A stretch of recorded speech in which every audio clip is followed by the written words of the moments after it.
아직 당뇨는 아니니까 괜찮겠지 하면서 식습관도 별로 신경도 안 쓰셨죠. 그런데 어느 날 갑자기 발가락 끝이 까맣게 변하고 병원에서 절단을 권유받게 됩니다. 공복 혈당은 정상이더라도 식후 혈당 180에서 200까지 오르는 경우가 많습니다. 당뇨에는 뭘 먹어야 좋아요? 가장 효과적인 음식은요, 70%, 7대3 구성으로 밥을 짓고요. 그 위에 좋은 기름은 혈당 스파이크를 줄이는데 도움이 돼요. 집중 관리한 끝에 절단은 피하실 수 있었어요. 안녕하세요. 경희대학교 한의과대학을 졸업하고 한의학 박사이자 노인복지, 교육학 박사로 활동하고 있는 최정원입니다. 네, 이 질문은 진료실에서 가장 자주 받는 질문이기도 해요. 원장님, 당뇨에는 뭘 먹어야 좋아요? 어떤 음식이 혈당을 떨어뜨려요? 그럴 때마다 저는 딱 한 가지 음식을 말씀드리진 않아요. 왜냐하면 음식 하나가 아니라 여러 가지 음식의 조합과 타이밍으로 혈당을 결정하기 때문이에요. 가장 효과적인 음식은요, 오븐도미와 잡곡, 그리고 채소 중심의 식물성 식사입니다. 왜 식물성 식사가 당뇨에 좋을까요? 당뇨라는 질병은 단순히 혈당만의 문제가 아니라 인슐린 저항성과 장내 미생물, 염증, 간 해독력이 다 얽혀있는 복합 대사질환입니다. 식물성 식사는 이 모든 걸 한꺼번에 다스릴 수 있는 가장 기본이자 핵심이에요. 첫 번째, 식이섬유가 풍부해서 포도당의 흡수를 천천히 할 수 있게 도와주고요. 두 번째, 장내 유익균이 늘어나면서 면역력이 함께 향상됩니다. 그리고 세 번째, 간 해독과 염증 감소에 유리한 식물성 폴리페놀과 미네랄이 많이 들어있어요. 환자분들께 추천하는 식사법은 오븐도미 70%, 잡곡 30% 정도의 7대3 구성으로 밥을 짓고요. 그 위에 브로콜리, 그 다음에 생들기름, 양배추, 당근, 새싹 채소 등을 얹은 한 끼 정식 스타일의 당뇨 밥상입니다. 특히나 생들기름은 포화지방이 거의 없고 오메가3 같은 성분이 많아서 혈관 염증을 줄이는 데 도움이 되죠. 많은 분들이 무조건 기름을 빼야 한다고 생각하시는데 오히려 좋은 기름은 혈당 스파이크를 줄이는 데 도움이 돼요. 또 중요한 건 무엇을 먹느냐보다 언제, 어떻게 먹느냐입니다. 저는 환자분들께 채소 먼저, 단백질이 다음, 탄수화물은 마지막, 이 섭취 순서를 강조드려요. 이 순서로 식사하시면 식후 혈당이 급격하게 오르지 않고 인슐린 저항성도 줄어들게 됩니다. 실제로 이 방법을 실천한 50대 여성 환자분의 당화혈색소가 6.2에서 5.7로 떨어진 사례도 있어요. 반대로 아무리 좋은 음식을 먹어도 이 세 가지를 계속 드신다면 효과를 보기 어려워요. 첫 번째, 하얀 밀가루 음식. 예를 들면 빵, 과자, 면 종류죠. 두 번째, 액상 과당이 들어간 음료수예요. 탄산음료, 가공 과일 주스 등이 속해요. 세 번째, 육가공식품, 소세지, 햄, 베이컨. 이런 음식들은 혈당을 바로 올릴 뿐만 아니라 장내 염증을 심화시키고 인슐린 저항성을 악화시켜요. 특히 식후 당뇨가 심한 분들은 밀가루, 음료 한 모금이 다음날 혈당에 그대로 영향을 미쳐요. 한의학에서는 음식도 약으로 봐요. 음식 하나하나가 내 몸의 기운을 만들고 기혈의 흐름을 결정짓는 중요한 요소죠. 특히 당뇨의 경우 비위와 간의 균형을 잡아주는 식사가 핵심인데 바로 그것이 채식 중심의 자연 그대로의 식사입니다. 따뜻한 성질의 음식, 예를 들면 생강, 시나몬, 계피가루, 미역, 도라지 같은 것도 혈당을 안정시키고요. 혈액순환을 도와줘요. 식후에는 이런 음식을 차로 마시는 것도 큰 도움이 됩니다. 정리하면 당뇨병 전 단계에서 몸을 되돌릴 수 있는 최고의 음식은 가공되지 않은 자연 식물성 식사입니다. 그 식사가 내 몸의 기초대사를 살리고 혈당을 다스리고 삶의 습관까지 바꾸게 만들어줘요. 이런 질문 정말 많이 들어요. 술, 라면, 빵, 가공육이 안 좋다는 건 다 아시는데 정작 몸에 좋다고 생각하고 드시는 음식 중에도 혈당을 은근히 올리거나 몸을 염증 상태로 만든 음식들이 있어요. 당뇨는 숨겨진 탄수화물이나 의외의 당을 조심해야 해요. 이번엔 그런 음식들을 정리해서 알려드릴게요. 카레가 커큐민 덕분에 당뇨에 좋다고 들으신 분들 많으시죠? 맞아요. 강황의 주 성분 커큐민은 항염 작용과 혈당 조절에 도움이 돼요.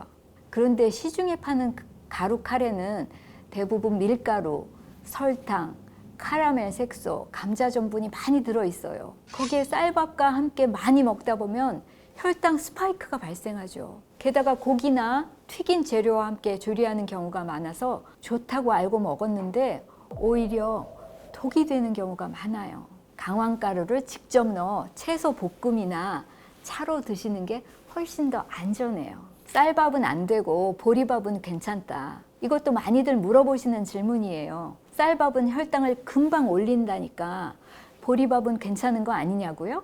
보리에는 베타글루칸이라는 식이섬유가 풍부해서 혈당 상승을 조금 늦추는 건 사실이에요.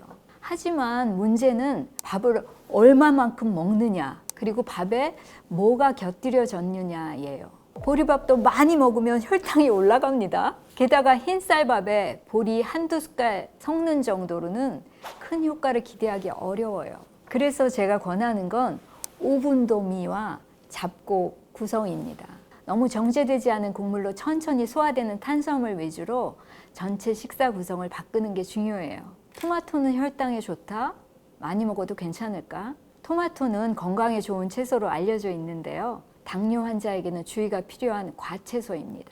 특히 방울토마토는 생각보다 당도가 높고 한 번에 10개 이상 드시면 혈당이 오르실 수 있어요. 또한 주스로 마실 경우에도 섬유질이 제거되어서 혈당이 빠르게 올라갑니다. 토마토는 하루에 한두 개 정도 식사와 함께 먹을 경우엔 괜찮지만 단독으로 간식처럼 너무 많이 먹는 건 주의하셔야 됩니다. 당뇨 환자에게 의외로 위험할 수 있는 것들이 있는데요. 옥수수, GI 지수가 높고요. 탄수화물 비중이 높아요. 익은 바나나는 당 지수가 높아서 식후 혈당 상승을 유발시켜요. 현미 시리얼이나 그래놀라, 이 시판 제품 대부분에 설탕과 기름, 시럽이 많이 들어있어요. 콩국수, 면은 흰 밀가루고 국물엔 종종 설탕이나 소금이 과하게 들어있어서 당뇨 환자에게 좋지 않을 수 있습니다. 무첨가 주스, 과당이 농축되어 있어서 과일보다 더 빠르게 혈당을 올려요.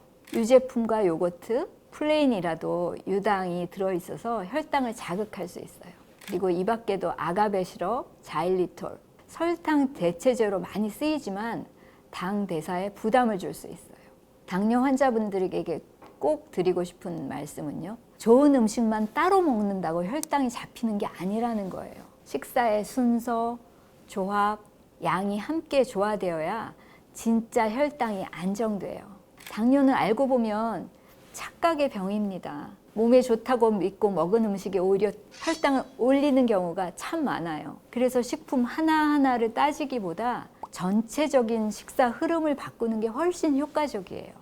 오늘 먹은 밥상이 내일의 건강을 만든다라는 생각으로 하나씩 조절해 보시면 분명히 변화가 생길 거예요. 많은 분들이 당뇨병이라는 진단만 무서워하세요. 그런데 정작 그보다 조심해야 되는 건 당뇨병 전 단계입니다. 겉으로는 아무 증상이 없는데 몸속에서 당 조절 시스템이 무너지고 있는 시기예요. 당뇨병 전 단계란 말 그대로 정상 혈당과 당뇨 사이의 회색지대입니다. 공복 혈당이 100에서 125 정도, 식후 혈당이 140에서 199 사이에 해당되는 거예요. 더 정확히 얘기하면 당화혈색소라는 수치가 있는데요.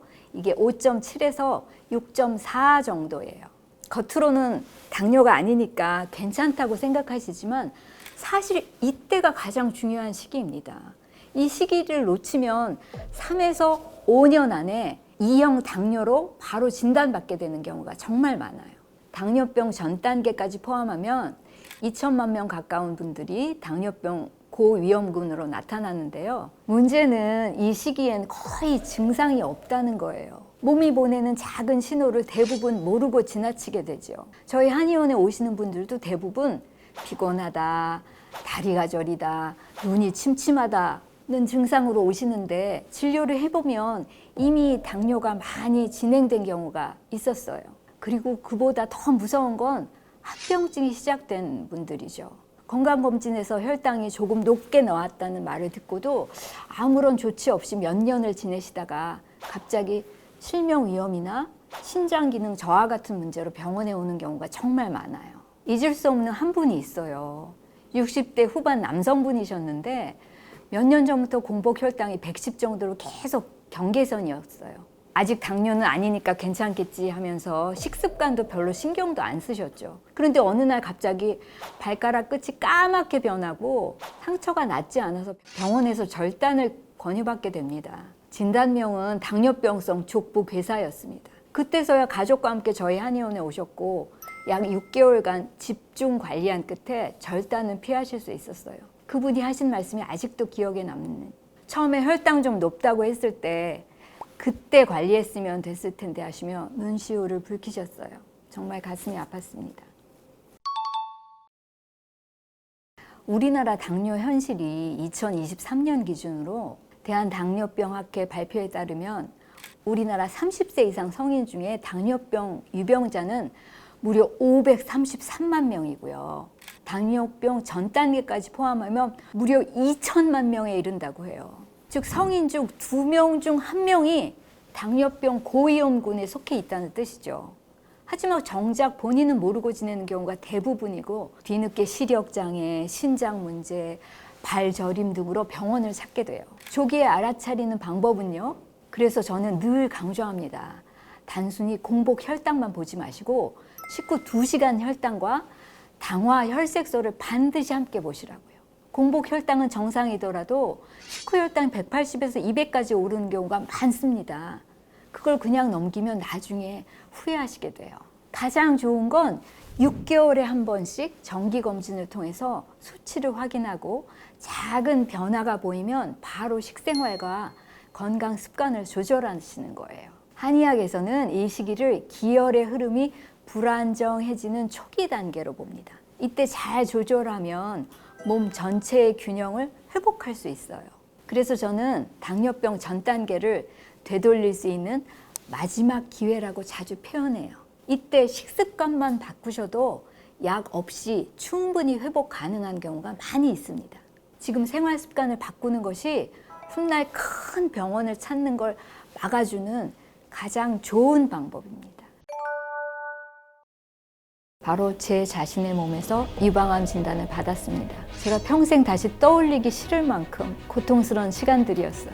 원장님, 뭐 먹어야 나을 수 있을까요? 많은 분들이 궁금해하시는 단백질이요. 육류 대신에 소화가 더 쉽고 염증 반응을 줄이는데 아주 유리해요. 살아야만 했던 한 사람으로서 저는 이 원칙을 직접 지키면서 회복했고요. 진짜 중요한 것은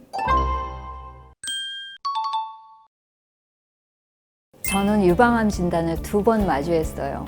한 번은 사랑하는 어머님을 통해서, 또 한 번은 바로 저 자신에게였습니다.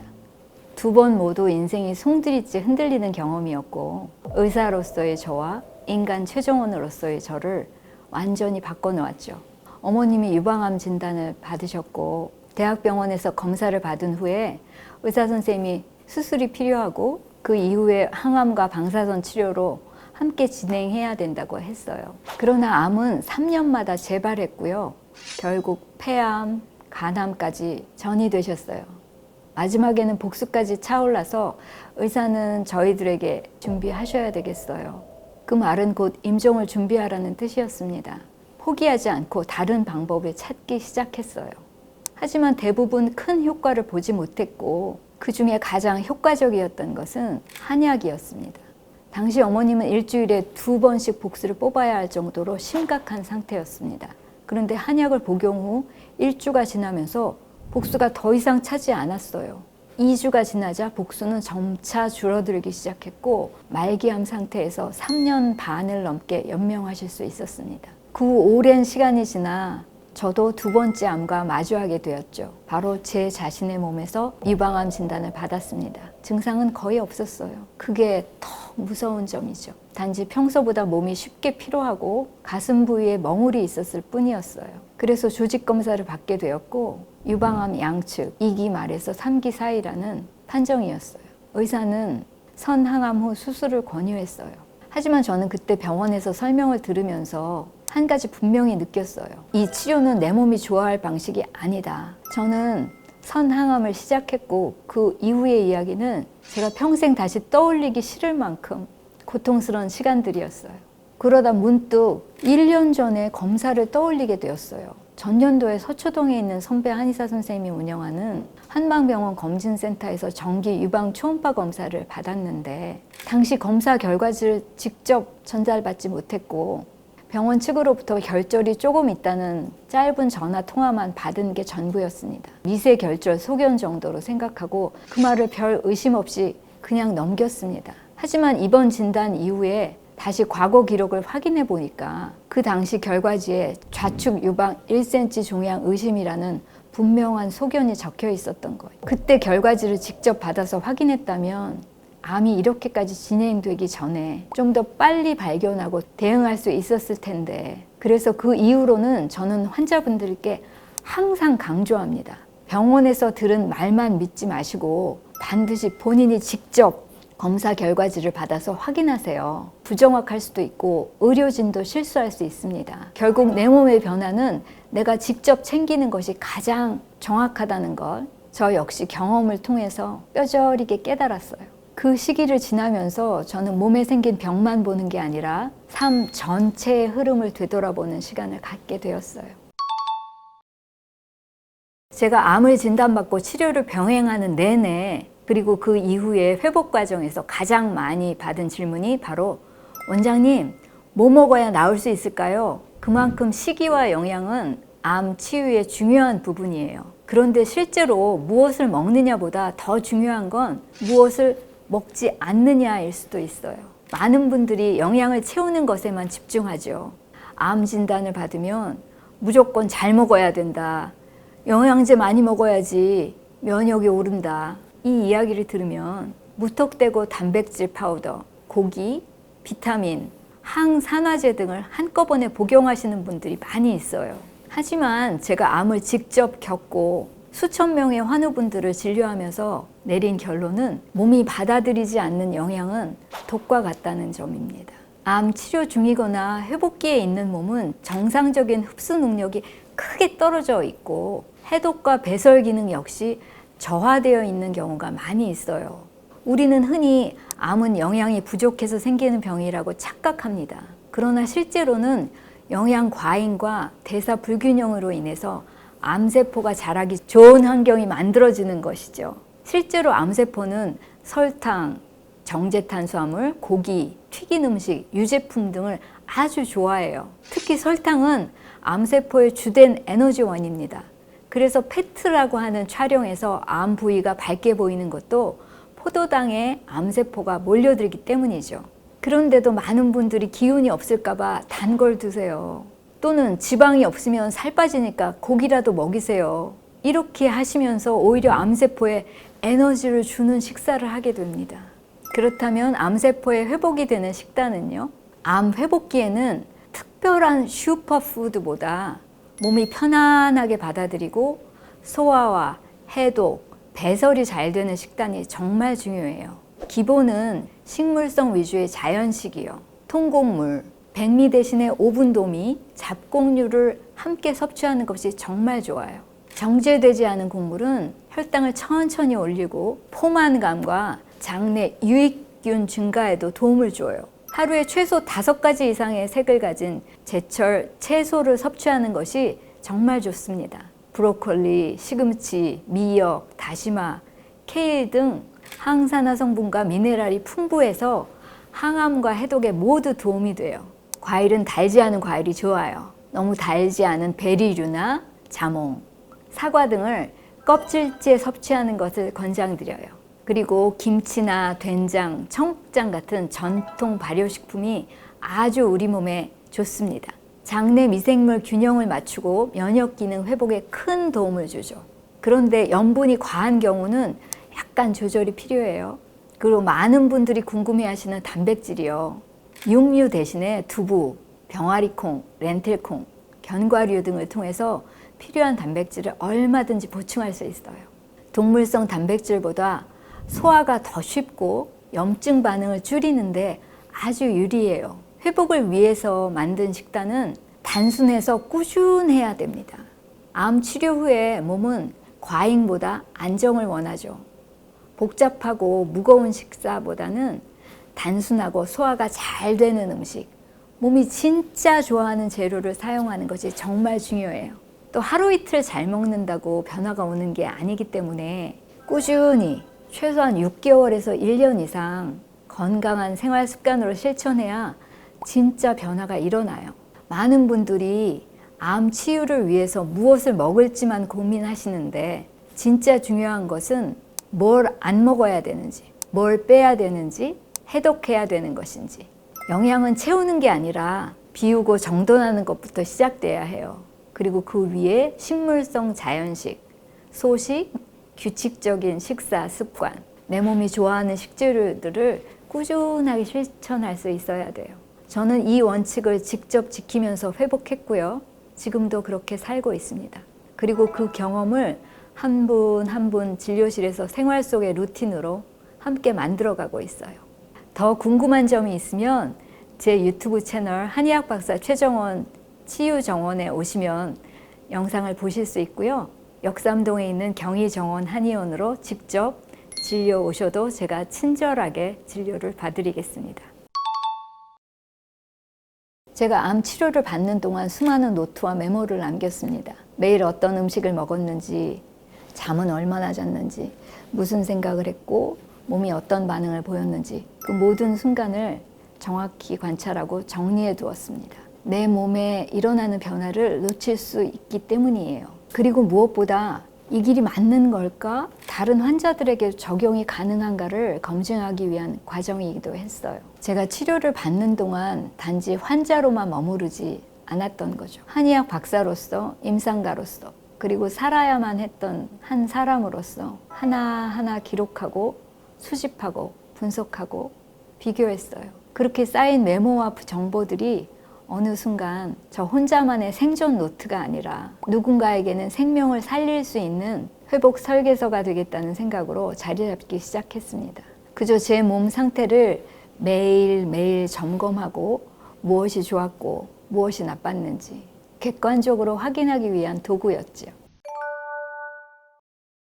현미밥, 저탄수화물, 무설탕, 식단이 좋다는 건 다 아세요. 실제 환자분들 중에 이렇게 3개월 이상 유지하시는 분 거의 못 봤습니다.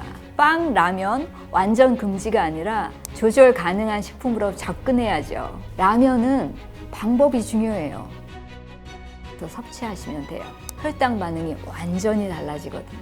제가 실제로 권하는 가장 쉬운 당뇨 식사 습관은 네, 이건 정말 많은 분들이 궁금해하시는 부분인데요.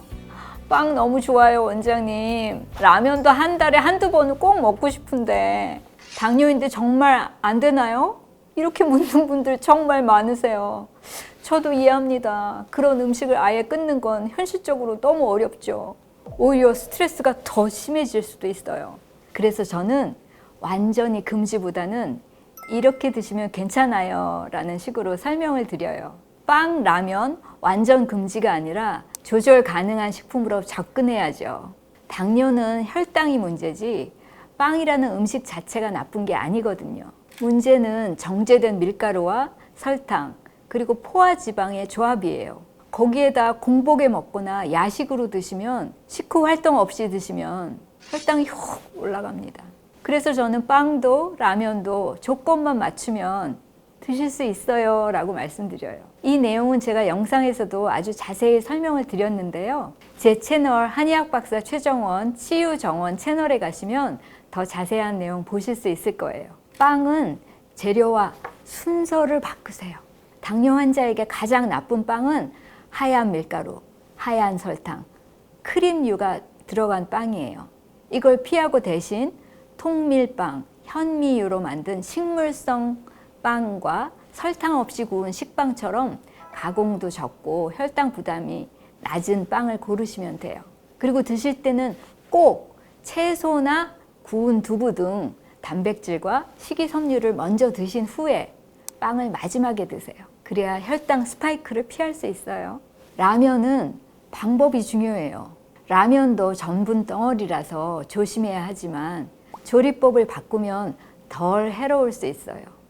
예를 들어서 면은 따로 삶아서 물을 버리고 새 물에 된장이나 미소국처럼 국물을 만들어서 청경채, 양배추, 들기름 등을 넣고 면은 반만 넣어서 섭취하시면 돼요. 이렇게 조리하면 혈당 부담은 줄이고 한 끼 식사로 활용하실 수 있어요. 빵이나 면이 나쁘다기보다는 그걸 언제 먹느냐, 먹고 나서 뭘 하느냐가 더 중요해요. 공복에 절대 드시지 마세요. 그리고 식사 후에는 10에서 15분 정도 걷기를 꼭 하시고요. 영상에서도 이 부분을 강조드렸는데요. 식후 혈당이 오르는 타이밍에 걷기만 해도 혈당이 확 줄어요.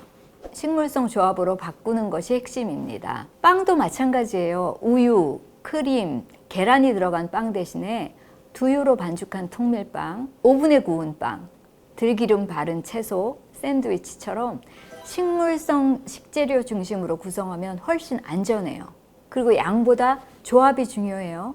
한 조각을 채소와 함께 먹느냐, 그냥 단독으로 3조각을 먹느냐에 따라서 혈당 반응이 완전히 달라지거든요. 당뇨 관리에서 가장 중요한 건 금지보다 리듬과 균형이에요. 빵과 라면도 무조건 안 먹는다고 좋은 게 아니라 내 몸에 어떻게 반응하는지를 이해하고 그에 맞춰서 먹는 방법을 배우는 게 훨씬 오래 가요. 지금 이 영상을 보시는 분들 중에 그래도 난 빵을 못 끊겠는데 하시는 분 계시면 그 영상을 꼭 한번 보시고 그럼 오늘은 이렇게 바꿔볼까? 이렇게 작은 시도부터 시작해 보세요. 당뇨는 하루 한 끼부터 바뀝니다.